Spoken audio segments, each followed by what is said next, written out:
Namaste Bitya, Khush Raho Bitya. Myself, Dr. ARTI BANSAL, Associate Professor, Department of Pathology, Faculty of Homeopathic Sciences. Today's topic is Dracunculus medinensis. The common name of this worm is guinea worm, medina worm, serpent worm, dragon worm. Many names are there through which it is called.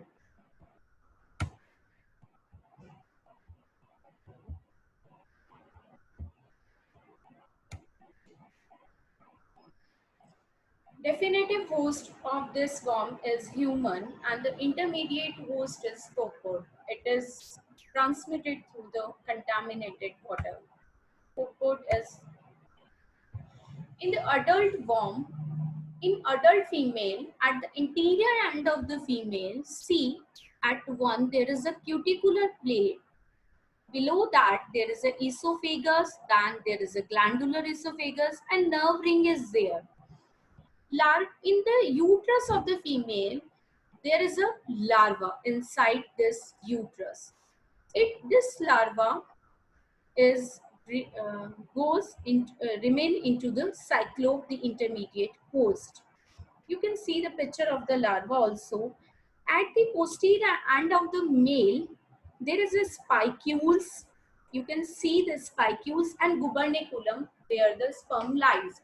After the fertilization, the male die, but the female will continue the cycle.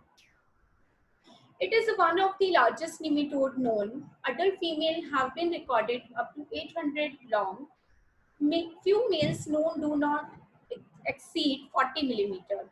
The mouth is a small and triangular and it's surrounded by a quadrangular sclerotized plate. The lips are absent. The esophagus has a large glandular portion. The spicules of the male are unequal and 490 to 730 micron meter long.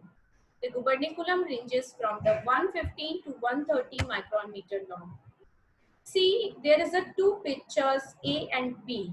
At the A, you can see the adult Dracunculus medinensis worm. This adult female guinea worm is a long, slender worm ranging from 30 to 120 centimeter in length. That is too long. And from 0.09 to 0.117 centimeter in width. In the picture B, there is a tiny small size of the mature male. You can see the mature male. It is a small, definitely small than the mature female. With the mature female, it is a mature female which is thin than the mature male and especially markedly the elongated and serpiginous gravid female worm. You can see the serpiginous gravid female worm which is, and there is extruded uterus. The gravid uterus shown as extruded uterus. It is the only helminthic parasite transmitted solely through the water, but usually occurs during drought.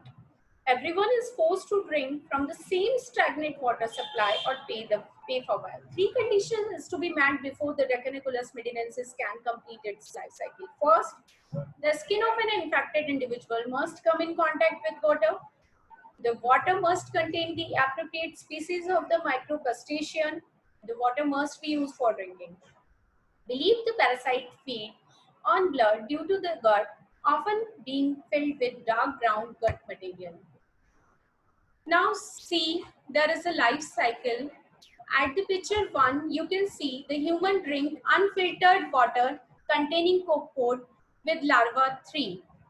These larvae is released when the copepod die and the larvae penetrate the host stomach and intestinal wall. They mature and reproduce. Fertilized female worm migrate to the surface of the skin, causes a blister and discharges the larva. These larvae one released into the water from the emerging female worm. These female worm begins to emerge from the skin 1 year after the infection. These larvae one consumed by the copepods and these larva undergoes 2 molds in the copepod and become the L3 larva. This L3 larva is again ingested by the male and thus the cycle goes on. The human become infected by the drinking unfiltered water containing the copepod, which are infected with the larva Dracunculus medinensis. Following ingestion, the copepod die and releases the larva, which penetrate the host stomach and intestinal wall, enter the abdominal cavity and retroperitoneal space. The worm molds again 20 days and 43 days post-infection. The females are fertilized by the third month. After the maturation into the adult and copulation, the male worm die and the female migrate into the subcutaneous tissue towards the skin surface. Approximately 1 year after the infection, the female worm induces a blister on the skin, generally on the distal lower extremity. It always search for a site which come in contact with the water regularly, which ruptures. When this lesion come into contact with the water, which the patient seeks to relieve the local discomfort, the female worm emerges and releases the larva. These larvae are ingested by the copepodt, and after 2 weeks or 2 moles, they have developed into the infective larva. Diagnosis is made from the local blister, worm or larva. The outline of the worm under the skin. Some people claim to be able to feel the worm moving towards the surface of the skin. Finding the calcified worms. See, there are some pictures which are showing the worm inside the skin creeping. There is a creeping eruptions, and it is causing some allergic reaction, which is showing the itching in the patient, itching at the skin. Patient always complain there is a itching, there is a sensation of crawling of a worm inside the skin. And you can see the worm, it is like looking like a thread. That's why it is also called the thread worm. It coming out of the blisters. Dracunculosis may result into 3 major disease conditions like emergent adult worm, secondary bacterial infection, and non-emergent worm. When worm do not emerge, they degenerate and releases the antigen, causing fluid-filled abscess or allergic reactions. If the worm become calcified, they can cause inflammation, or if they remain in a joint or arthritis. It can cause paraplegia if it worm get into the central nervous system. None until the female worm causes an allergic reaction by releasing the metabolic waste into the host. This occurs at the onset of the migration to the skin.